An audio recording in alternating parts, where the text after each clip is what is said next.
وبركاته. إن الحمد لله نحمده ونستعينه ونستغفره ونعوذ بالله من شرور أنفسنا ومن سيئات أعمالنا. من يهده الله فلا مضل له ومن يضلل فلا هادي له. وأشهد أن لا إله إلا الله وحده لا شريك له. وأشهد أن محمدا عبده ورسوله. أما بعد فإن خير الحديث كتاب الله وخير الهدي هدي محمد صلى الله عليه وسلم. وشر الأمور محدثاتها وكل محدثة بدعة وكل بدعة ضلالة وكل ضلالة في النار. قال الله تبارك وتعالى في القرآن المجيد: إذا قرأت القرآن فاستعذ بالله من الشيطان الرجيم. فأعوذ بالله من الشيطان الرجيم. بسم الله الرحمن الرحيم. قال الله تبارك وتعالى: ألف لام را كتاب أنزلناه إليك لتخرج الناس من الظلمات إلى النور بإذن ربهم إلى صراط العزيز الحميد. وقال النبي صلى الله عليه وسلم: من دعا إلى هدى كان عليه الأجر مثل أجور من تبعه وذلك لا ينقص شيئا من أجورهم إلى آخر الحديث. সম্মানিত বয়োজ্যেষ্ঠ, সমবয়স্ক, বয়োকনিষ্ঠ, দিন দরদি ইসলামী ভাইরা এবং পর্দার আড়ালে মা ও বোনেরা, প্রশংসা মাত্রই মহান আল্লাহ সুবহানাহু ওয়া তাআলার জন্য, যিনি আমাদের সকলকে সৃষ্টি করেছেন এবং আমাদেরকে অসংখ্য নিয়ামত দ্বারা পৃথিবীর বুকে জীবিত রেখেছেন। তাই জন্য সেই রবের দরবারে আমরা সকলেই শুকরিয়া জানাবো আলহামদুলিল্লাহ। অতঃপর লাখো কোটি সালাম এবং দরুদ বর্ষিত হোক নবীদের শেষ নবী, নবীকুল্লাহ শিরোমণি আহমদ মুস্তাফা মুহাম্মদ মুজতবা মুহাম্মদুর রাসূলুল্লাহ সাল্লাল্লাহু আলাইহি ওয়াসাল্লামের প্রতি, যিনি অক্লান্ত পরিশ্রম করে, মেহনত করে, অকথ্য অত্যাচার সহ্য করে এই দ্বীনে ইসলামকে আমাদের কাছে সহজভাবে তুলে দিয়ে গেছেন। সেই মহা মানবের প্রতি আমরা আরেকবার ছোট্ট করে দরুদ পাঠ করব। আল্লাহুম্মা সাল্লি আলাইহি আল্লাহুম্মা বারিক আলাইহি। সম্মানিত দিনী ভাইরা, আপনারা জানেন আমার বিষয় আগে থেকে দেওয়া আছে যে দাওয়াত, আল্লাহর পথে দাওয়াত কখন এবং কিভাবে। এই দাওয়াতটা বলতে কাকে বোঝায়, প্রথমে শাব্দিক এবং পারিভাষিক ব্যাখ্যা আমরা জানবো, তারপরে বিষয়ের মধ্যে প্রবেশ করবো ইনশাআল্লাহ। ওয়া তাওফীকি ইল্লা বিল্লাহ। দাওয়াত শব্দের অর্থ হচ্ছে যে ডাকা, মানুষকে ডাকা। আর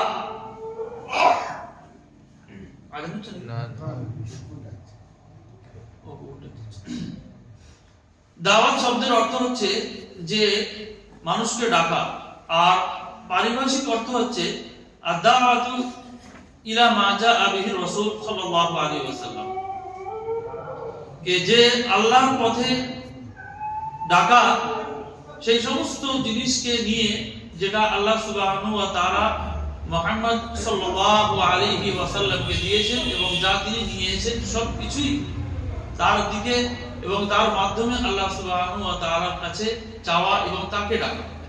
এই দাওয়াতে কিন্তু আমাদের খাওয়ার দাওয়াতের মতো নয়, যেটা আমরা বলে থাকি আমাদের কমিউনিটির মধ্যে যে আজকে অমুক জায়গায় দাওয়াত আছে, অমুক জায়গায় দাওয়াত আছে। এটা কিন্তু কোনো খাওয়ার দাওয়াত নয়, এটা হচ্ছে বিশাল একটা আজিম দাওয়াত, মহান দাওয়াত। এই দাওয়াতের গুরুত্ব, ভারিত্ব যদি বলে বোঝাতে পারতাম তাহলে তো হয়েই যেত। কোরআনের মধ্যে আল্লাহ সুবহানাহু ওয়া তাআলা সূরা আহজাবের শেষের দিকে বলছেন যে এই কোরআন, এই আমানতকে আমি রাখতে চেয়েছিলাম পাহাড়ের উপরে, জমিনের উপরে, আসমানের উপরে, কিন্তু তারা সকলেই অস্বীকার করে, আল্লাহ এ পারবো না, এ আমাদের কাজ নয়। কে নিল? ওয়া হামালাহা ইনসান, এই মানুষ সমাজ এটাকে গ্রহণ করলো। ইন্নাহু কানা যালুমান জাহুলা। তখন আল্লাহ সুবহানাহু ওয়া তাআলা বলেন মানুষ হচ্ছে অত্যাচারী এবং সে হচ্ছে নিরক্ষর, সে হচ্ছে জাহিল। যদি এর গুরুত্ব না বোঝে তখন এই গুণগুলো তার উপরে লাগবে। আর যদি এর গুরুত্বটা বুঝে এর ফলাফল যদি এগিয়ে নিয়ে যেতে পারে আর এই দাওয়াতটাকে বুকের মধ্যে ধারণ করে যদি সেটাকে সঠিকভাবে পৌঁছে দিতে পারে, তাহলে তার স্থান মালায়েকা মুকাররাবিন ফেরেশতা আল্লাহ রাব্বুল আলামিনের নৈকট্য লাভ করে আছে সেই সমস্ত নিকটস্থ ফেরেশতাদের অন্তর্ভুক্ত হতে পারে। মানুষের মধ্যে দুটি গুণ আছে, একটি হচ্ছে পশুর গুণ আর একটি হচ্ছে কি ফেরেশতাদের গুণ। মানুষকে দুরকম গুণ দিয়ে আল্লাহ সুবহানাহু ওয়া তাআলা পৃথিবীতে পাঠিয়েছেন। যদি তার আচরণ শুধুমাত্র পৃথিবীতে এমন হয়, খেলাম, ঘুমালাম, পায়খানা করলাম আর আবার প্রতিদিনের রুটিন এটাই যদি থাকে, খাওয়া দাওয়া, ঘুমানো, ব্যবসা বাণিজ্য করা, তাহলে এর মধ্যে পশুর গুণ। আর যদি সে আল্লাহ সুবহানাহু ওয়া তাআলা তাকে যেভাবে ব্যবসা বাণিজ্য করতে বলেছেন, হক হালালের সাথে, মা বাবার হককে বজায় রেখে, স্ত্রীর হককে বজায় রেখে, প্রতিবেশীর হককে বজায় রেখে, ভাই বোনের হককে বজায় রেখে, এটাকে এক কথায় বলে আল্লাহ সুবহানাহু ওয়া তাআলা যে শরীয়ত আমাদেরকে দান করেছেন, সেই শরীয়ত মোতাবেক যদি আমরা জীবন যাপন করি, তাহলে আমাদের পরিণাম এমন হবে যে আল্লাহ রাব্বুল আলামিন আমাদেরকে ফেরেশতাদের সমতুল্য করার কথা বলেছেন।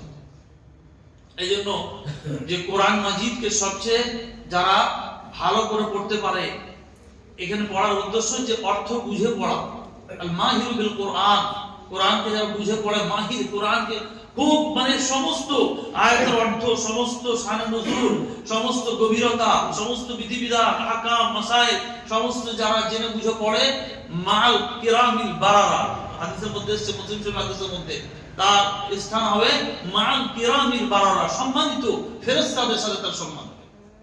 চিন্তা করতে পারছেন কিসের ফজিলত এটা? এটা হচ্ছে এই শরীয়তের ফজিলত। মানে যে দিনকে নিয়ে, যে দিনকে আমাদের কাছে নিয়ে আসা হয়েছে, আমাদেরকে দেওয়া হয়েছে, আর যে দিনের জন্য প্রিয় নবী মুহাম্মদুর রাসূলুল্লাহ সাল্লাল্লাহু আলাইহি ওয়াসাল্লাম মার খেয়েছে, বহু মার খেয়েছে, তার শরীর রক্তে রক্তাক্ত হয়ে গিয়েছিল, তার যুদ্ধের যদি ইতিহাস পড়া যায়, সেই যুদ্ধের ইতিহাস, ওহদের যুদ্ধে তিনি রক্তে রক্তাক্ত, এমনকি তার দাঁত ভেঙে গেলেন এবং তিনি তার রক্ত ঝরে পড়লো। তাইফে দাওয়াত নিয়ে গেলেন, তাইফে কিবার খেলেন, আল্লাহ আল্লাহু আকবার। কিন্তু সেই দিন আজকে আমরা খেলে এসেছি, আজকে 1450 বছর অতিক্রম হয়ে গেছে, আর সেই মক্কার মাটি এখন পবিত্র মাটি, সেখানে আল্লাহ সুবহানাহু ওয়া তাআলাকে সবাই ডাকছে। এই মেহনত কোথায়, কোথা থেকে? এই দিনের জন্য মেহনতের ফলাফল। আপনি যদি উমরা করতে যান, হজ করতে যান, মক্কা থেকে মদিনা যদি আপনি বাসে সওয়ার হন, তাহলে দেখবেন 300-350 কিলোমিটার রাস্তা ধুধু ময়দান, যেই 10 কিলোমিটার পার হয়ে যাবে তারপরে একদম মক্কার মরুভূমি। সেই ইসমাঈল আলাইহিস সালামের দোয়া যে আল্লাহ এদেরকে যেন না খেয়ে মারবে না, আল্লাহ এদেরকে যেন পানির অভাবে রেখে রাখবে না, এদেরকে সারা পৃথিবীর রুজি যেন এদেরকে দেওয়া হয়। সেই ইসমাঈল ইব্রাহিম আলাইহিস সালামের দোয়া কবুল হলো। তারপরে আমাদের প্রিয় নবী মুহাম্মদুর রাসূলুল্লাহ সাল্লাল্লাহু আলাইহি ওয়াসাল্লামের আগমন ঘটলো, তিনি আসলেন, দ্বীনের বাণী প্রচার করলেন, আর সেই মক্কার ধুধু প্রান্ত থেকে আজকে সারা বিশ্বে এই ইসলামের শাশ্বত বাণী ছড়িয়ে পড়ছে। এবং পৃথিবীতে এমন একটা দিন আসবে যে সেই দিনেতে সারা বিশ্বে ইসলামের পতাকা উড্ডীন হবেই হবে ইনশাআল্লাহ। এটা কার ওয়াদা? এটা হচ্ছে আমাদের প্রিয় নবী মুহাম্মদুর রাসূলুল্লাহ সাল্লাল্লাহু আলাইহি ওয়াসাল্লামের জবান দিয়ে ওয়াদা। ওয়াদাটা হচ্ছে কার? আল্লাহ সুবহানাহু ওয়া তাআলা।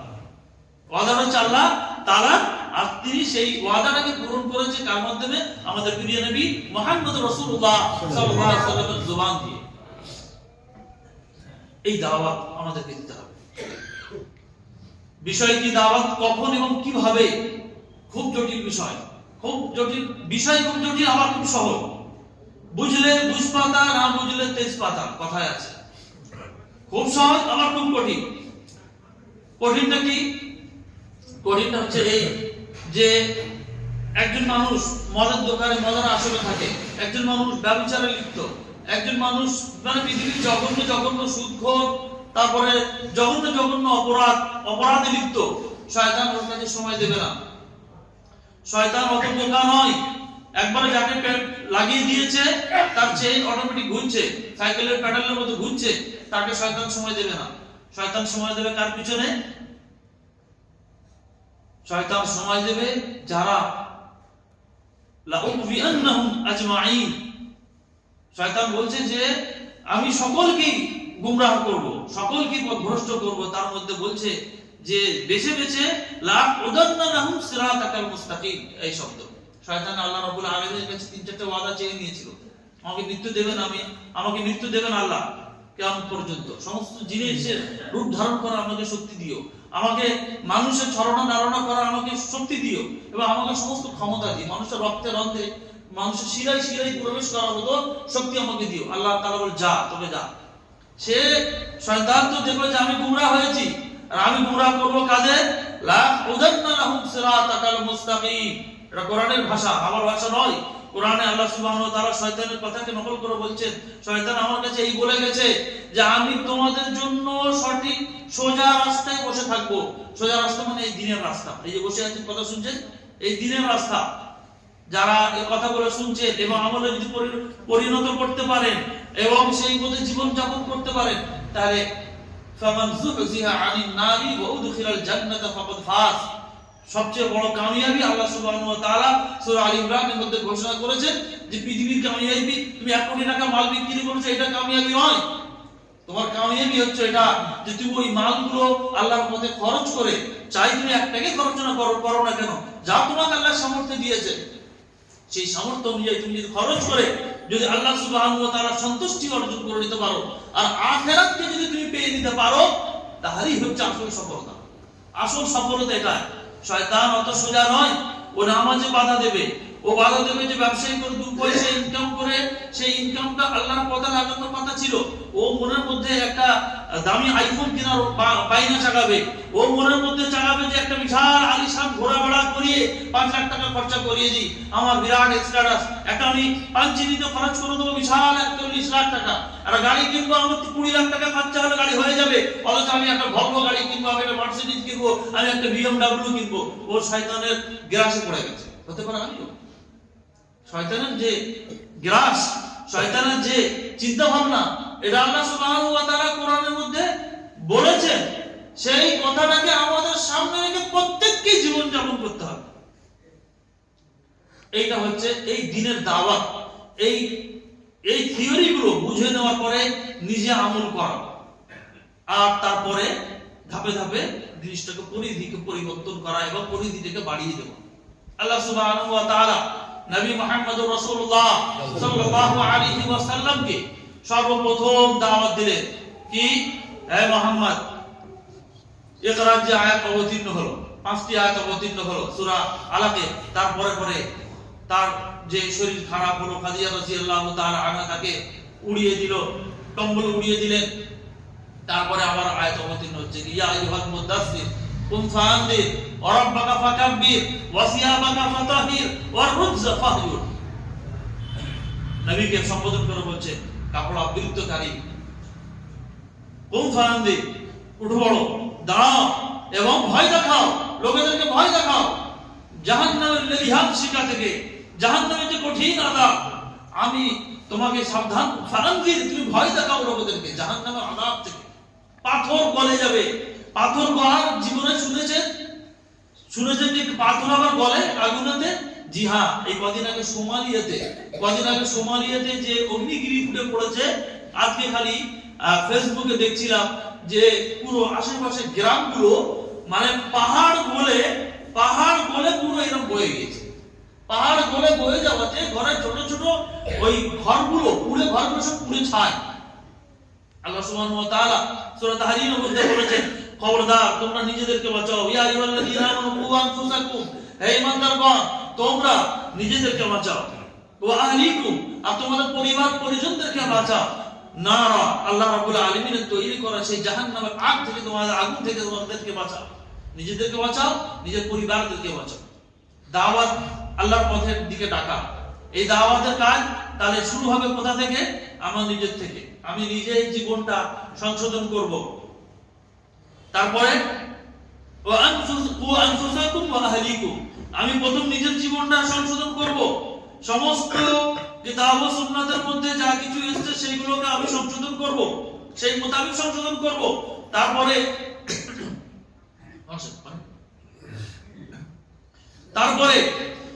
আল্লাহ সুবহানাহু ওয়া তাআলা বললেন যে আহলিকুম, তোমার পরিজনদেরকে বাঁচাও। তোমার পরিজনদের নিজে প্রথমে সোজা হওয়া, তারপরে আপনার ফ্যামিলি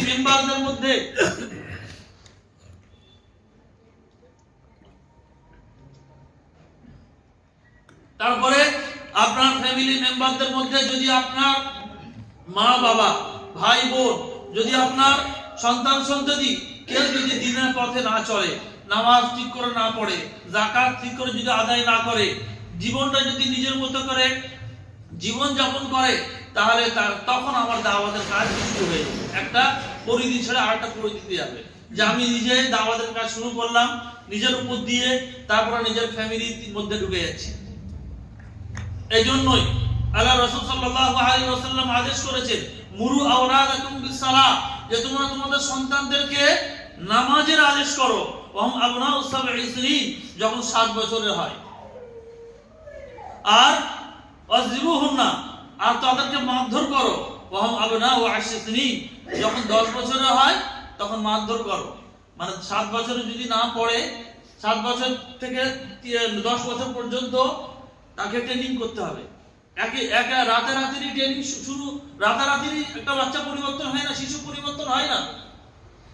আমাদের প্রিয় নবী মুহাম্মদুর রাসূলুল্লাহ সাল্লাল্লাহু আলাইহি ওয়াসাল্লামের আদর্শ হচ্ছে যে আপনার ঘরে একটা শিশু জন্ম নেবে যখন, তখন থেকে তার পিছনে ইসলামের মেহনত, দ্বীনের মেহনত তখন থেকে শুরু, দাওয়াত তখন থেকে শুরু।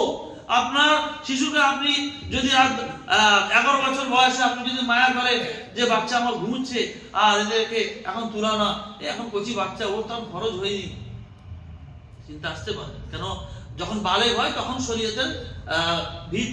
শরীয়তের বিধান তার উপর লাগু হয়, তাই না? এটা তো বাস্তব কথা। কিন্তু জানেন সাহাবা কেরামরা কেমন জীবন যাপন করত? বিখ্যাত সাহাবী উমর রাদিয়াল্লাহু তাআলা আনহু, তিনি যখন তার সন্তানদের, ছোট ছোট সন্তানদের কাছে রাতের বেলা যখন তাহাজ্জুদ নামাজ পড়তে উঠতেন, তখন তিনি তার সন্তানদেরকে জাগাতেন। ওয়া আমুর আহলাকা বিসসালাতি ওয়াসতাবির আলাইহা, আর এই আয়াতটা পড়তেন যে ছোট ছোট বাচ্চাদেরকে, ফ্যামিলিদেরকে 5 ওয়াক্ত ফরজ নামাজের কথা বলছি না, আবার ভালো শুনে নিন। ওমর রাদিয়াল্লাহু তাআলা আনহু তিনি তার সন্তানদেরকে, পরিবারদেরকে তাহাজ্জুদের নামাজ যখন পড়তে উঠতেন, তখন তিনি সবসময় হাতে লাঠি রাখতেন, লাঠি দিয়ে তুলতেন। ওয়া আমুর আহলাকা বিসসালাতি ওয়াসতাবির আলাইহা, সূরা তাহা শেষের দিকের আয়াত, যে এই ইমানদারগণ, তোমরা তোমাদের সন্তানদেরকে নামাজের আদেশ করো এবং তার প্রতি সবর করো। সবর করো মানেটা, এখানে সবর করার মানেটা এটাই যে ওইটুকু বাচ্চাকে আমি তুলবো, আমি নামাজ পড়াবো, আমার হয়তো কষ্ট হবে, মনে রাখবে বাচ্চা ঘুমাচ্ছে, ঘুমাক। এই দয়া কিন্তু ত্যাগ করতে হবে। কেন? বাচ্চাদের প্রতি ছোট্টবেলা থেকে যেমন চর্চা রাখবেন, যেমন অভ্যাস করবেন, তেমনই সে গড়ে উঠবে। এখন দেখছেন না, এআই আপনার ব্রেনকে পড়ে নিচ্ছে। আপনি যেটা ইউটিউবে সার্চ করছেন সেটা চলে আসছে, অশ্লীল নাটক, সিনেমা, মুভি, ভিডিও সার্চ করছেন, সঙ্গে সঙ্গে সেটা চলে আসবে। আপনি যদি একটা ভালো ওয়াজ শুনতে থাকেন, তো ওই রিলেটেড ওয়াজই আপনাকে দেবে। গুগলও সেম, গুগলেও তো যে আর্টিকেল আপনি সার্চ করবেন, সেই আর্টিকেলে আপনার সামনে ফুটে উঠবে। ঠিক তেমনি আপনি আপনার সন্তানদেরকে যেভাবে মানুষ করবেন, তার নফস সেইভাবে তৈরি হবে। তাই জন্য শুরু থেকে দাওয়াতের কাজ শুরু থেকে, যে নিজের আমল সংশোধন করার পরে পরে সন্তান সন্ততি, স্ত্রী, তারপরে ভাই, তারপর ধীরে ধীরে পরিবারের মধ্যে যদি জয়েন্ট ফ্যামিলি থাকে, ভাই বোন, একজন মানুষকে খুব শক্ত হতে হবে, বাহ্যিক দিক থেকে আবার খুব নরম হতে হবে। এটাই আল্লাহ রাসূল সাল্লাল্লাহু আলাইহি ওয়াসাল্লামের জীবনী ছিল, এটাই ছিল সাহাবাদের জীবনী। তারা তাদের জালাল, ওমর রাদিয়াল্লাহু তাআলা আনহুর জালাল, তাকে দেখে শয়তান পর্যন্ত পালাতো। প্রকৃত মুত্তাকি, প্রকৃত ঈমানদার যে হবে, প্রকৃত জ্ঞানী যে হবে, তার কাছে একজন বেঈমান মানুষ, তার কাছে একজন নিরক্ষর মানুষ, তার কাছে একজন বিদাতি মানুষ, একজন মুশরিক মানুষ তার কাছে কথা বলতে ভয় পাবে। এটা হচ্ছে ঈমানের একটা জজবা, ঈমানের একটা পেশানিতে একটা নূর চলে আসবে। এই নূরটা কি এমনি এমনি হবে না, দ্বীনের প্রতি মেহনত, বহুত মেহনত দরকার। নবী মুহাম্মদুর রাসূলুল্লাহ সাল্লাল্লাহু আলাইহি ওয়াসাল্লামের ব্যাপারে কি বলা আছে কোরআনে দেখুন, লাআল্লাকা বাকিউন নাফসাকা আল্লা ইয়াকুনু মুমিনিন। সূরা শুআরার আয়াতে বলছেন আল্লাহ সুবহানাহু ওয়া তাআলা, হে নবী আপনি তো মনে হচ্ছে এত বেশি মেহনত করে ফেলছেন আর যে নিজের নফসটাকে শেষ করে দেবেন, লাআল্লাকা বাখিউন নাফসাকা, যেন মনে হচ্ছে আপনি আপনার নফসটাকে শেষ করে দেবেন, শুধু এই জন্য আল্লাহ ইয়াকুনু মুমিনিন, যে তারা ঈমান নিয়ে আসছে না বলে তাই। তখন আল্লাহ তাআলা আবার তাকে শান্ত করলেন যে ফাযাক্কির ইন্নামা আনতা মুযাক্কির লাস্তা আলাইহিম বিমুসাইতির, যে আপনি উপদেশ দেন, নিশ্চয়ই উপদেশকারীর জন্য উপকারী হবে, আপনি কারোর উপরে দারোগা নন, যেটা আপনার ওমা আলাইনা ইল্লাল বালাগ, এই টাইপের যে ইন আলাইকা ইল্লাল বালাগ কোরআনের মধ্যে এসেছে, যে আপনার দায়িত্ব হচ্ছে পৌঁছে দেওয়া। হেদায়েতের মালিক কে? আমি আল্লাহ সুবহানাহু ওয়া তাআলা। তার প্রিয় ঘটনা, তার দাদা যান পৃথিবী ছেড়ে চলে যাচ্ছেন। কে দাদা? কে? তার দাদা আব্দুল মুত্তালিব চলে যাচ্ছেন। আল্লাহ নবী সাল্লাল্লাহু আলাইহি ওয়াসাল্লাম বলেন, দাদা একবার পড়ে নিন, তাই না, কালেমাটা পড়ে নিন। তো তিনি বললেন যে না, আমি আমার বাপ দাদার ধর্ম ছাড়বো না। তখন আল্লাহ সুবহানাহু ওয়া তাআলা, নবী সাল্লাল্লাহু আলাইহি ওয়াসাল্লাম মন বিষণ্ণ হয়ে যায়, মন খারাপ হয়ে যায়। তখন আল্লাহ সুবহানাহু ওয়া তাআলা উপর থেকে আয়াত অবতীর্ণ করে বললেন যে ইন্নাকা লা তাহদি মান আহবাবতা ওয়ালাকিন্নাল্লাহ ইয়াহদি মান ইয়াশা। হে নবী আপনি সবাইকে হেদায়েত দিতে পারবেন না, আপনি যাকে ভালোবাসবেন সবাই তারা হেদায়েত পাবে না, এটা না, বরং হেদায়েত কে দেওয়ার মালিক? মহান আল্লাহ সুবহানাহু ওয়া তাআলা। যারা বাইরে বসে বাইক নিয়ে ঘুরে বেড়াচ্ছে, ওখানে বসে সিগারেট খাচ্ছে, আড্ডা দিচ্ছে, আল্লাহ সুবহানাহু ওয়া তাআলা তাদের জন্য হেদায়েত না। হেদায়েত যার প্রয়োজন তাকে কুয়ার কাছে আসতে হবে, আপনার পিপাসা লেগেছে আপনাকে কুয়ার কাছে আসতে হবে। তেমনি আল্লাহ সুবহানাহু ওয়া তাআলা জাত সত্তা, যে তাকে চাইলে, তার সন্তুষ্টি চাইলে, তার জান্নাত চাইলে, তার জাহান্নাম থেকে মুক্তি চাওয়ার জন্য তার কাছে আসতে হবে। আগে আপনাকে আসতে হবে, পহেল আপনাকে করতে হবে, প্রথম আপনাকে করতে হবে, তবে আল্লাহ সুবহানাহু ওয়া তাআলা আপনার মধ্যে সঠিক বার্তাটা বসিয়ে দেবে। আর না হলে কাফেররা দেখে দূরে দূরে পালাতো, ওয়াফি আযানিনা ওয়াকরুন, তাদের কানের মধ্যে যেন পর্দা পড়ে আছে, অন্তরের মধ্যে যেন শোনে না, তাদের অন্তরে যেন পর্দা পড়ে আছে। এটা আল্লাহ সুবহানাহু ওয়া তাআলার দ্বীনকে যারা সঠিকভাবে নেওয়ার চেষ্টা করে, বোঝার চেষ্টা করে, আমল করার চেষ্টা করে, তাদের জন্য হেদায়েত। যারা চেষ্টা করে না, বুঝতে চায় না, তাদের জন্য হেদায়েত নয়। বা হেদায়েত বোঝার পরেও তার ব্যক্তি সত্তা, তার মান অপমান হবে, তার সম্মান চলে যাবে, তার অর্থ চলে যাবে, তার ব্যবসাটা ডাউন হয়ে যেতে পারে। এই ধরনের দুনিয়াবি লোভ লালসা থাকলেও আল্লাহ সুবহানাহু ওয়া তাআলা সেই ব্যক্তিকে, তার অন্তরকে হিদায়াতের জন্য খুলে দেবেন না। এগুলো মনে রাখবেন, খুব বুনিয়াদি কথা, একদম বেসিক কথা। আল্লাহ সুবহানাহু ওয়া তাআলা নবী সাল্লাল্লাহু আলাইহি ওয়াসাল্লামের যে স্তর, প্রথমে নিজেকে সংশোধন করুন, তারপরে কি যে নিজের পরিবার পরিজনদেরকে সংশোধন করুন, তারপরে তৃতীয় স্তর আসছে নিজে, তারপর একদম যারা এক হাঁড়িতে খাচ্ছে তাদের জন্য দাওয়াত পৌঁছে দিতে হবে। নামাজ পড়ে না, খুব কঠোর হতে হবে, থালা হাঁড়ি বাসন কঠোর করতে হবে, ব্যবসা বাণিজ্য কঠোর করতে হবে, শোভা দাওয়া একসাথে কঠোর করতে হবে। এটাই আল্লাহ রাসূলের বিধান। হয়তো বলতে শুনতে ভারী লাগছে, আমল করতে ভারী লাগবে, কিন্তু এটাই আল্লাহ রাসূলের জীবন। তারপর আল্লাহ রাসূল সাল্লাল্লাহু আলাইহি ওয়াসাল্লামকে কি আদেশ দিয়েছেন যে যখন এটা হয়ে যাবে, ওয়া আনজির আশিরাতাকাল আকরাবিন ওয়াকফিদ জানাহাকা লিল মুমিনিন, হে নবী আপনি আপনার নিকটস্থ আত্মীয়দেরকে দ্বীনের দাওয়াত পৌঁছে দিন, তাদেরকে এইবার ভয় দেখান। যখন নিজের পরিবার পরিজন হয়ে গেল, এবার নিকটস্থ আত্মীয়দেরকে, আকরাবিন নিকটস্থ আত্মীয়দেরকে আপনি ভয় দেখান। ওয়াকফিদ জানাহাকা লিল মুমিনিন, এবং আপনার হৃদয়কে, আপনার বক্ষকে তিনি প্রশস্ত করে দিন তাদের জন্য, মুমিনদের জন্য। যারা বাজু বলা হয়েছে, বাজু মানে রূপক অর্থে ব্যবহার হয়েছে, আপনার অন্তরকে তাদের জন্য প্রশস্ত করে দিন, মানে নরম। যিনি দাওয়াতের কাজ করবে, যিনি মানুষকে বোঝাবে, তার হৃদয়তে নরম কোমল হতেই হবে, সাথে সাথে তার ভাষাও যেন সুমিষ্ট হয়। আল্লাহ রাসূল সাল্লাল্লাহু আলাইহি ওয়াসাল্লামকে তাকে বলা হয়েছে যে ফাবিমা রাহমাতিন মিনাল্লাহি লিনতা লাহু, যে আপনি আল্লাহর পক্ষ থেকে আপনাকে নরম করে দেওয়া হয়েছে। লিনতা লাহু ফাবিমা রাহমাতিন মিনাল্লাহ, আল্লাহ রাব্বুল আলামিনের রহমত এবং দয়ার বরকতে আপনাকে নরম করে দেওয়া হয়েছে তাদের জন্য।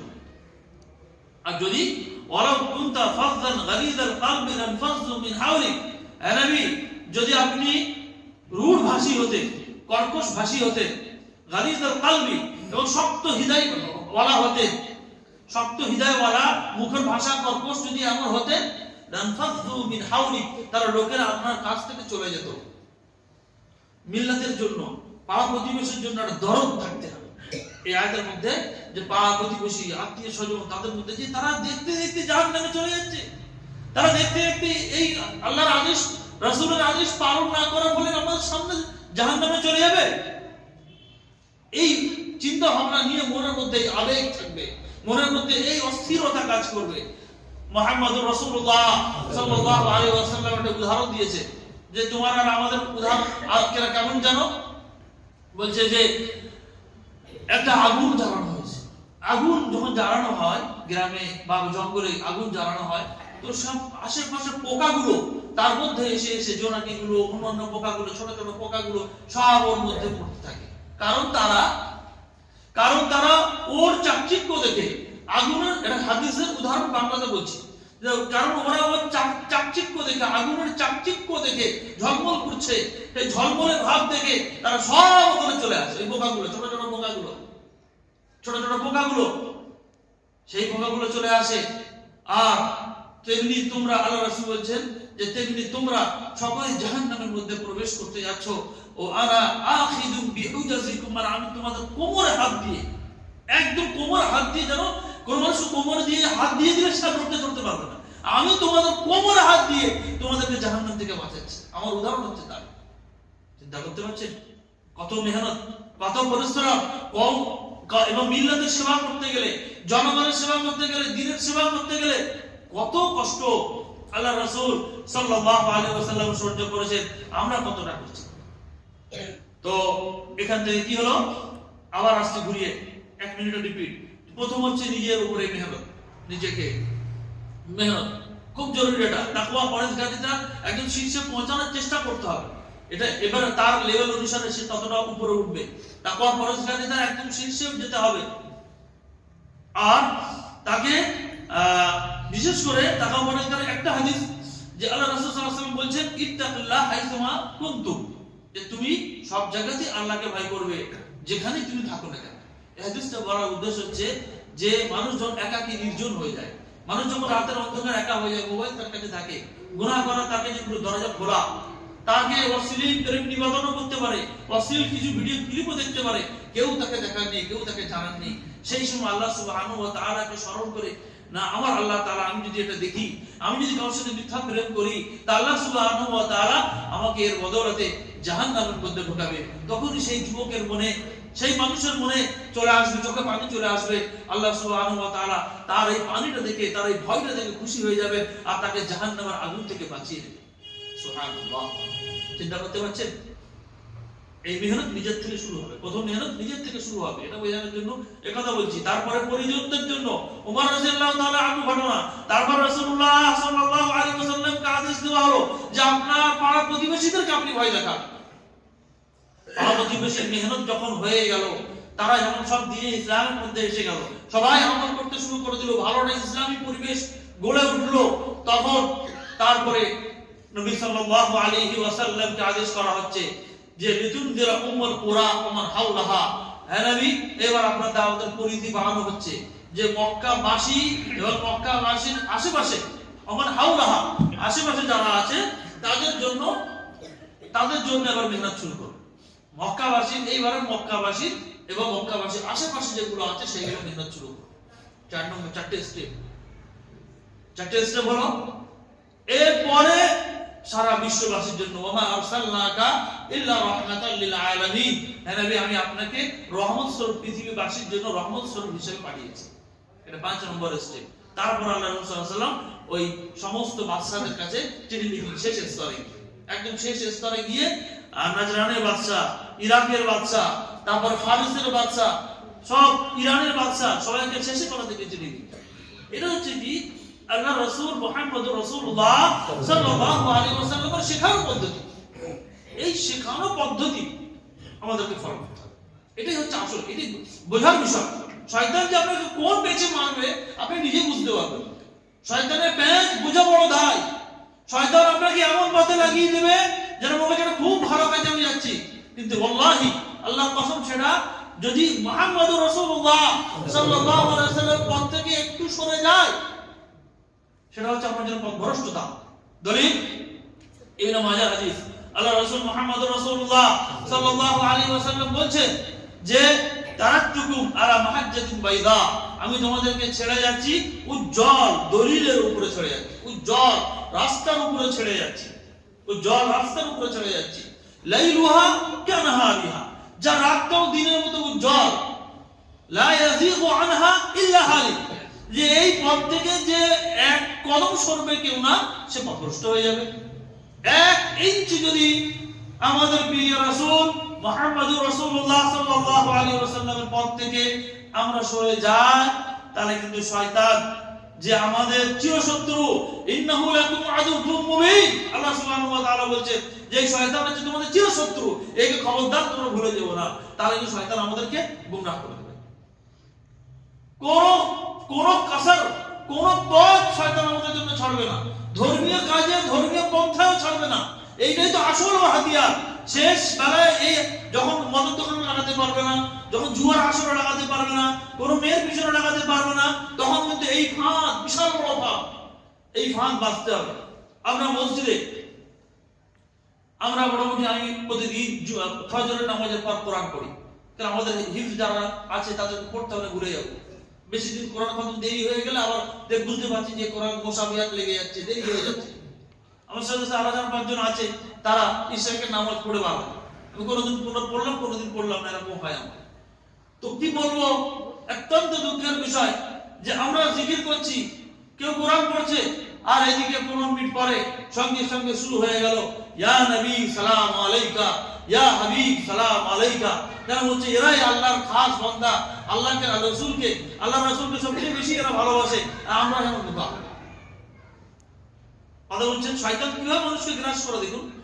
এবারে হাদিসটা নিয়ে আল্লাহ রাসূল সাল্লাল্লাহু আলাইহি ওয়াসাল্লাম বলছেন, যখন কোন দল, কোন জামাত যখন সুন্নাতকে ছেড়ে দেয়, তখন তার জায়গায় বিদআত চলে আসে। যখন কোন জামাত সুন্নাতকে ছেড়ে দেবে, হাদিসের ভাষা, সুন্নাতকে ছেড়ে দেবে, তার জায়গা বিদআত নিয়ে নেবে। আল্লাহ রাসূলের শিক্ষা কি? ফজর পরে তোমরা ইশরাক নামাজ, 2 রাকাত ইশরাকের নামাজ পড়ো, মসজিদ থেকে বার হবে, এটা হজ্জের নেকি পাওয়া যায়, উমরা হজ্জের নেকি পাওয়া যায়। সহিহ হাদিসে এসেছে।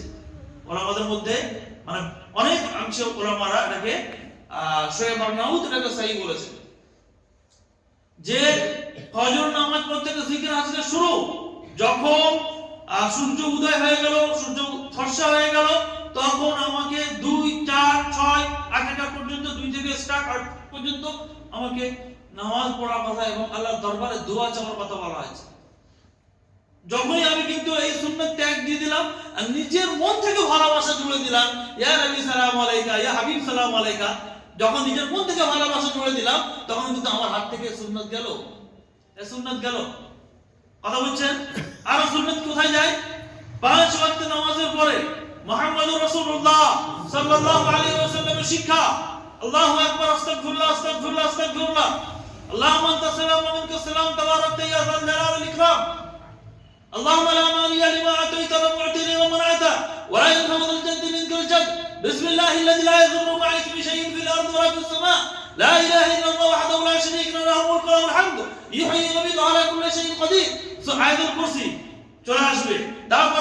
তারপরে আল্লাহুম্মা ইন্নী আউযু বিকা মিন জুহদিল বালা'i ওয়া দারকিশ শিকা'i ওয়া সু'ইল কদা'i ওয়া শামাতাতিল আ'দা', اللهم إنا نعوذ بك من البرص والجنون والجذام ومن سيء الأسقام، اللهم إنا نعوذ بك من الجبن وأعوذ بك من البخل وأعوذ بك من أرض الأمور وأعوذ بك من فتنة الدنيا وعذاب القبر। লিস্ট একটা লিস্ট, মানে কম করে 15 থেকে 20 রকম দোয়া, 15 থেকে 20 রকম দোয়া। যদি এই দোয়াগুলো পড়ে একদম 2 by 2 স্টেম টু স্টেম বল সে খেলবে। আর যদি আল্লাহ রাসূলের সুন্নাতকে ছেড়ে দেয়, সঙ্গে সঙ্গে যদি দোয়া করতে লেগে যায়, রব্বানা আতিনা ফিদ দুনিয়া হাসানা ওয়া ফিল আখিরাতি হাসানা ওয়া কিনা আযাবান নার, কাজটা বাহ্যিক ভালো মনে হচ্ছে, কিন্তু আল্লাহ রাসূলের সুন্নাত হচ্ছে এই দোয়াগুলো পড়ো, যেগুলো নাম্বার শোনানোর লিস্ট ফেরেজ। যখন এইটা ছেড়ে দেবে, তখন কিন্তু ওই তরিকা যেটা আল্লাহ নবী থেকে, সাহাবা থেকে, তাবিঈন থেকে, তাবে তাবিঈন থেকে প্রমাণ নেই, সেটা আমরা জায়গা দখল করে নেবে। এটা বাস্তব। আল্লাহ রাসূল সাল্লাল্লাহু আলাইহি ওয়াসাল্লামের একদম স্পষ্ট কথা, স্পষ্ট বিধান। আল্লাহ রাসূল সাল্লাল্লাহু আলাইহি ওয়াসাল্লাম কোন জায়গাতে একত্রিত হয়ে দোয়া করেননি। সমবেত দোয়া যেটাকে বলা হয়। সবচেয়ে বড় ইজতেমা আল্লাহ রাসূলের জামানাতে আরাফাতে হয়েছিল। 1,24,000 সাহাবা কেরামদের সংখ্যা বলা হয়। 1,24,000 সাহাবা কেরাম, যেটা বিদায়ী হজ হয়েছিল, পীরে নবীজি সম্পাদন করেছিলেন। সাহাবা কেরামরা যে যেখান থেকে শুনেছে যে নবীজি যাবেন, সব চলে গেল সেখানে। আল্লাহ নবী সাল্লাল্লাহু আলাইহি ওয়াসাল্লাম একবারের জন্য, অথচ আরাফার ময়দানে হাত তুলে দোয়া করার কথা, সেখানে ইন্ডিভিজুয়াল দোয়া করার কথা আছে, তখন আল্লাহ রাসূল সাল্লাল্লাহু আলাইহি ওয়াসাল্লাম কাউকে নিয়ে এই দোয়া কিন্তু করেননি। আল্লাহ রাসূল পুরো জীবনই পড়লেন, কোথাও কাউকে নিয়ে একত্রিত হয়ে দোয়া করার বিধান নেই। আমাদের ইখতিলাফ ছিল, মতভেদ ছিল। আমরা জামিয়া সালফিয়া থেকে ফতোয়া নিলাম, ফতোয়া নেওয়ার পরে তারপর আমরা লাস্টে যে যেমন ছিল না একটা জায়গা আসতে হবে, আমরা সেই জায়গাটা মেনে নিলাম যে না, ঈদগাহতে যে দোয়াটা করা হবে তারা কেমন দোয়াটা করা হবে, যেমন জুম্মার নামাজের খুতবার শেষে যেমন দোয়া করে দেওয়া হয়, একটা ইমাম যেন 3 মিনিট 4 মিনিট দোয়া করে সকলে মুখে মুখে আমিন বলে, তেমনি ঈদগাহতেও তেমনি দোয়াটা করবে। ঈদগাহতেও দোয়া করবে ইমাম, আর লোকে আমিন আমিন করবে। এটা হচ্ছে সুন্নতের পদ্ধতি। কিন্তু যখন মানুষ এটা ছেড়ে দেবে, এই পদ্ধতি যখন ছেড়ে দেবে, আজকে দেখুন ইসালে সওয়াব, দুয়ার মজলিস, বিভিন্ন জায়গায় মনে হচ্ছে এমন ভাবতা যে এই মজলিসে যদি যায় তাহলে সরাসরি আল্লাহ যেন তার হাতে জান্নাতের টিকিট ধরিয়ে দেবে। এই ধারণা কিন্তু আপনাকে জাহান্নামে নিয়ে যেতে পারে। এই ধারণা কিন্তু আপনার ঈমান নষ্ট করে দিতে পারে। একদম স্পষ্ট যেটা শরীয়তের মধ্যে আছে সেটাকে যদি আপনি না মানেন তাহলে কিন্তু আপনার ঈমানের খাতরা আছে। ইবনে মাজাহ হাদিসটা বললাম, লা ইয়াযিগু আনহা ইল্লা হালিক, এই পথ থেকে যে কেউ 1 ইঞ্চি সরবে না, সে কিন্তু গোমরাহ হয়ে যাবে। আল্লাহ নবী সাল্লাল্লাহু আলাইহি ওয়াসাল্লামকে দাওয়াতের কিসের দাওয়াত দিতে বলেছেন? আল্লাহ রাসূলকে দাওয়াত দিতে বলেছেন কিসের?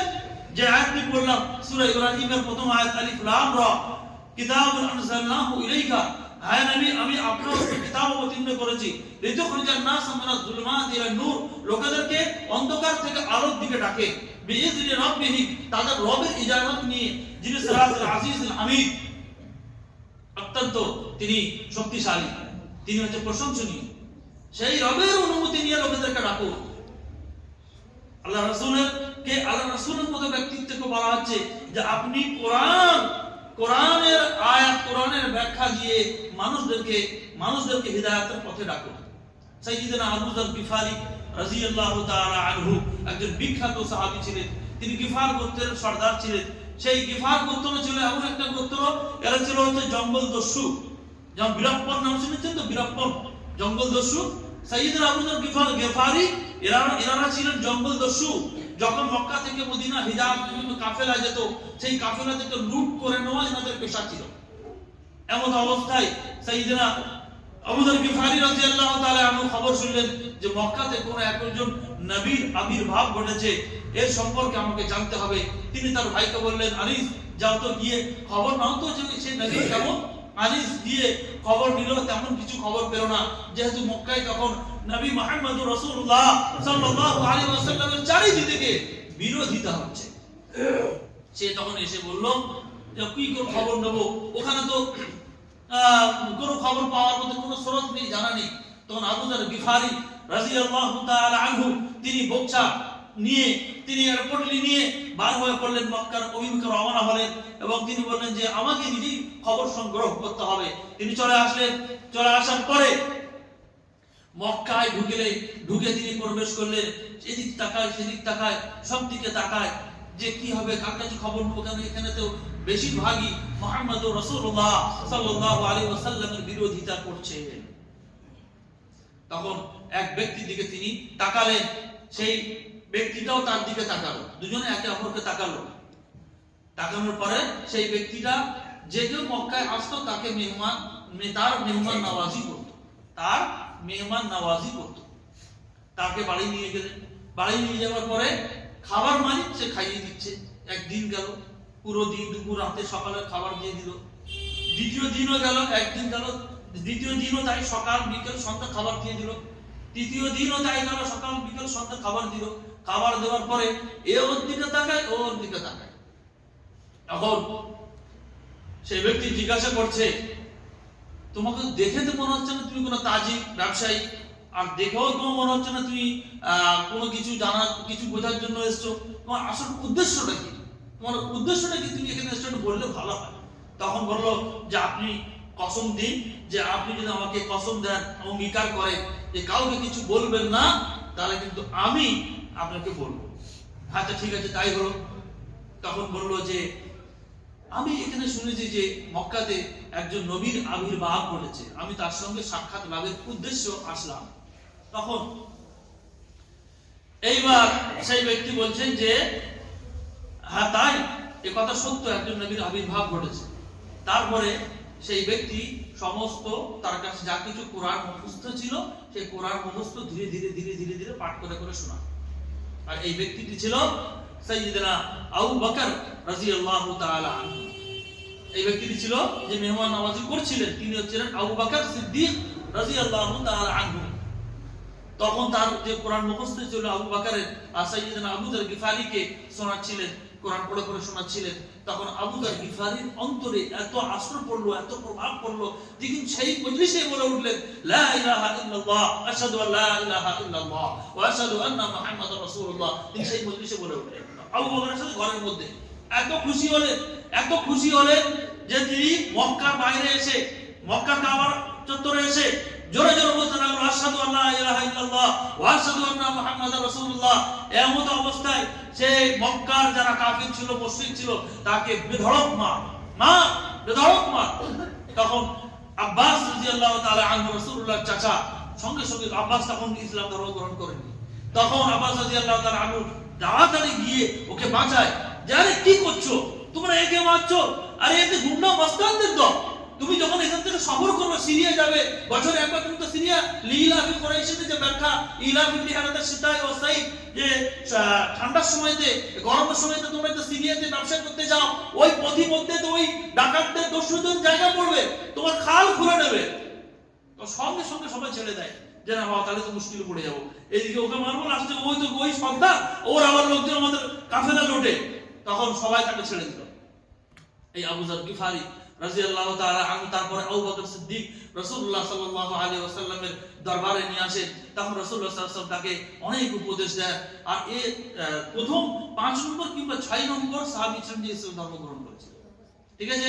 তো তখন তিনি তার কাছ থেকে ইসলাম নিয়ে বলার উদ্দেশ্য যে ইসলাম সবচেয়ে ভালো ছড়ায় সেটা হচ্ছে কিসের মাধ্যমে? কোরআনের দার্স, কোরআনের তরজমা। আবু বকর যে তাকে কোরআন পড়ে শোনাচ্ছিলেন, বোঝাচ্ছিলেন, আবার রাসূলের কাছে এলেন, কোরআন পড়ে দার্স দিচ্ছিলেন, তার ব্যাখ্যা দিচ্ছিলেন। এই কোরআনের দার্স যত মানুষের হৃদয়ে আসর করে, প্রভাব ফেলে, অন্য কিছু তা প্রভাব ফেলে না। মানুষকে আল্লাহ রাব্বুল আলামিনের কাছে টানার একমাত্র উপায় হচ্ছে কোরআনের সাথে সম্পর্ক তৈরি করে দেওয়া। আর কোরআন মানে কোরআনের সাথে সাথে কোরআনের ব্যাখ্যা, হাদিস নিতেই হবে, না হলে কিন্তু কোনো মতেই কোরআনের ব্যাখ্যাগুলো পুঙ্খানুপুঙ্খ হবে না। কেন? আল্লাহ রাসূল সাল্লাল্লাহু আলাইহি ওয়াসাল্লামের কথাগুলো হচ্ছে শরীয়তের অংশ। এর দলিল হচ্ছে কোরআনের মধ্যে আল্লাহ সুবহানাহু ওয়া তাআলা বলছেন যে ওয়ান্নাজমি ইযা হাওয়া মা যাল্লা সাহিবুকুম ওয়া মা গাওয়া ওয়া মা ইয়ানতিকু আনিল হাওয়া, যে তোমার মুহাম্মদ সাল্লাল্লাহু আলাইহি ওয়াসাল্লাম নিজের থেকে কিছু কথা বলেন না, ওয়া মা ইয়ানতিকু আনিল হাওয়া, নিজের ইচ্ছা থেকে কোনো কথা বলেন না। ইন হুয়া ইল্লা ওয়াহয়ু ইউহা, এটা হচ্ছে ওহী, যেটা আল্লাহ রাব্বুল আলামিনের তরফ থেকে করা হয়। তিনি যদি মিরাসের একটা অংশ বলে দেন, মিরাস মানে মানুষের ফারায়েজের অংশ ভাগ করার কথা, সব কোরআনে নেই, সবগুলো হুবহু কোরআনে নেই। তো যেগুলো দেখা যাচ্ছে যে সেই মানেগুলো বুঝতে গেলে, কোরআনের সেই অর্থগুলো বুঝতে গেলে নবী মুহাম্মদুর রাসূলুল্লাহ সাল্লাল্লাহু আলাইহি ওয়াসাল্লামের হাদিসগুলোও নিতে হবে। এগুলো হচ্ছে নবীজির আদর্শ। অর্থাৎ মানুষকে ডাক দিতে গেলে কোরআন এবং হাদিসের দাস, কোরআনের দাস, এগুলো অবশ্যই মসজিদে চালাতে হবে। মানুষ আল্লাহর পথে আসবে, তার আগ্রহ হবে, আর দেখবেন একটা বরকত হবে, পাড়ায় একটা বরকত হবে। সেই ব্যক্তি যিনি দাস পরিচালনা করবেন তার রুহানি একটা বরকত আসবে, এবং যারা মনোযোগ সহকারে শুনবেন দেখবেন তাদের ঈমানের মধ্যে, তাদের আমলের মধ্যে নিত্য নতুন যখন হাদিস শুনবেন তখন দেখবেন আপনার ঈমানি জজবা বেড়ে যাবে, তখন আপনি আমলের দিকে অটোমেটিক অগ্রসর হবেন। তাহলে দাওয়াত কিসের দিতে হবে? সাবজেক্ট কি থাকবে? যে আল্লাহ রাসূলকে খুব বলা হয়েছে সূরা মাইদার মধ্যে, ইয়া আইয়ুহার রাসূল বাল্লিগ মা উনজিলা ইলাইকা মির রাব্বিক, আপনার রবের তরফ থেকে যেটা অবতীর্ণ করা হয়েছে সেইটা আপনি লোকেদের কাছে পৌঁছে দিন। আমি নিজের থেকে কিছু বললে আমার দাওয়াত আল্লাহর নিকটে গ্রহণযোগ্য হবে না। আমার দাওয়াত তখনই গ্রহণযোগ্য হবে যখন আল্লাহ সুবহানাহু ওয়া তাআলার কোরআন মাজিদের অংশ আমি লোকেদেরকে শরীয়তের ব্যাখ্যা দেব, তখন আমার দোয়া কবুল হবে। ইব্রাহিম আলাইহিস সালাম এই দোয়াটাই করেছিলেন, রব্বানা ওয়া বা'আস ফীহিম রাসূলাম মিনহুম ইয়াতলু আলাইহিম আয়াতিহি ওয়া ইউআল্লিমুহুমুল কিতাবা ওয়াল হিকমাতা ওয়া ইউযাক্কিহিম। হে আল্লাহ, তুমি তাদের মধ্যে একজন এমন রাসূল পাঠাইও যে যেন তাদের কাছে কোরআন এবং তোমার কিতাবের অংশ পাঠ করে শোনায়, তাদেরকে হিকমতের জ্ঞান দেয়, তাদের নফসের যেন তাজকিয়া করে। এটা হচ্ছে সেই রাসূলটা যেন তাদের মাঝে, অর্থাৎ ইব্রাহিম আলাইহিস সালাম বাকি বংশধরের মাধ্যমে এই কাজটা করে। এটা কোন রাসূল? যেটা আমাদের প্রিয় রাসূল মুহাম্মদুর রাসূলুল্লাহ, যার জন্য ইব্রাহিম আলাইহিস সালাম হাত তুলে দোয়া করেছিলেন। সেই রাসূল পরবর্তীতে এলেন। আর আমরা সৌভাগ্যবান যে এই নবীর উম্মত, আমরা সৌভাগ্যবান, বলুন আলহামদুলিল্লাহ। আমরা সৌভাগ্যবান যে আমরা শেষ নবীর উম্মত, যে নবীর ফজিলত এত ফজিলত, কিয়ামতের দিনেতে সমস্ত আম্বিয়ারা পিছু উঠে যাবে যে আমি আল্লাহ রাব্বুল আলামিনের দরবারে তোমাদের জন্য তোমার গুনাহের সুপারিশ করতে পারবো না। তখন প্রিয় নবী মুহাম্মদুর রাসূলুল্লাহ সাল্লাল্লাহু আলাইহি ওয়াসাল্লামকে বলা হবে, হে মুহাম্মদ, ইয়া মুহাম্মদ ইরফা রাসাকা, যে তুমি তোমার মাথাটাকে তোলো এবং ইসফা তুসফা, তুমি সুপারিশ করো গুনাহগারদের জন্য, তোমার সুপারিশটাকে কবুল করা হবে। বলা বাহুল্য ভাইরা আমার, যে আজকে যে আলোচনা সংক্ষিপ্ত সার, তা হচ্ছে যে আল্লাহ সুবহানাহু ওয়া তাআলার দ্বীনের দাওয়াত আমাকে প্রতিক্ষণেই দিতে হবে।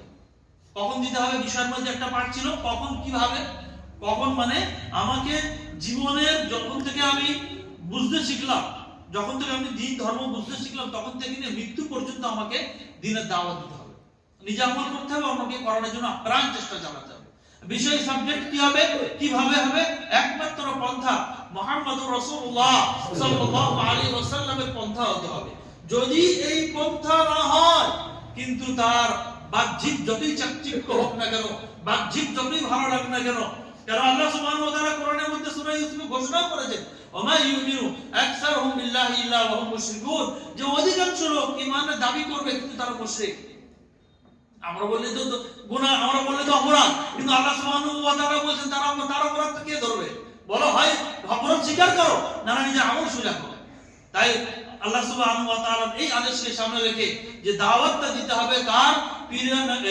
আল্লাহ সুবহানাহু ওয়া তাআলা কোরআনকে, কোরআনের আয়াতের ব্যাখ্যা দিয়ে, যেটা রাসূলের ফজিলত ছিলেন, সেইটা আলেম ওলামারা জনগণের সামনে তার কোরআনের ব্যাখ্যা, কোরআনের তাফসীর, কোরআনের আহকাম, কোরআনের মাসাইল সবকিছু শিক্ষা দান করবে। আর যখনই কোরআনের আহকাম মাসাইল শিক্ষা দান করবে, অটোমেটিক্যালি তার মধ্যে ব্যাখ্যায় হাদিস চলে আসবেই আসবে। অর্থাৎ কোরআনের সাথে সাথে সুন্নাতের দাস, কোরআন এবং সুন্নাতের দাস যখন মানুষ পরিচালনা করবে, তখন হবে প্রকৃত কোরআনের দাওয়াত, হাদিসের দাওয়াত। এটাই হচ্ছে আসল ইসলামের দাওয়াত। আল্লাহ সুবহানাহু ওয়া তাআলা লাস্ট একটি আয়াত পাঠ করে শেষ করছি, যে আল্লাহ সুবহানাহু ওয়া তাআলা বলেন, ওয়া ইয়াবতাগি গায়রাল ইসলামি দীনান ফালা ইউকবাল মিন, যে ব্যক্তি ইসলাম ছাড়া অন্য কিছুকে চাইবে, সে কিন্তু তার দাওয়াত, তার ঈমান কবুল করা হবে না। অর্থাৎ তার দাওয়াতকে সার্থকতার রূপ দিতে গেলে, তার দাওয়াতের মধ্যে সফলতা আনতে গেলে একমাত্র কোরআনের অনুসারী হতে হবে। দুই হচ্ছে মুহাম্মদুর রাসূলুল্লাহ সাল্লাল্লাহু আলাইহি ওয়াসাল্লামের আদেশ অনুসারে কাজ করতে হবে। যদি এইভাবে আমরা দাওয়াতটাকে এগিয়ে নিয়ে যেতে পারি, ইনশাআল্লাহ আমাদের দাওয়াতের মধ্যে সফলতা আসবে। তাহলে আমরা দুনিয়া এবং আখিরাত উভয় জায়গাতে আমরা কল্যাণ লাভ করব ইনশাআল্লাহ।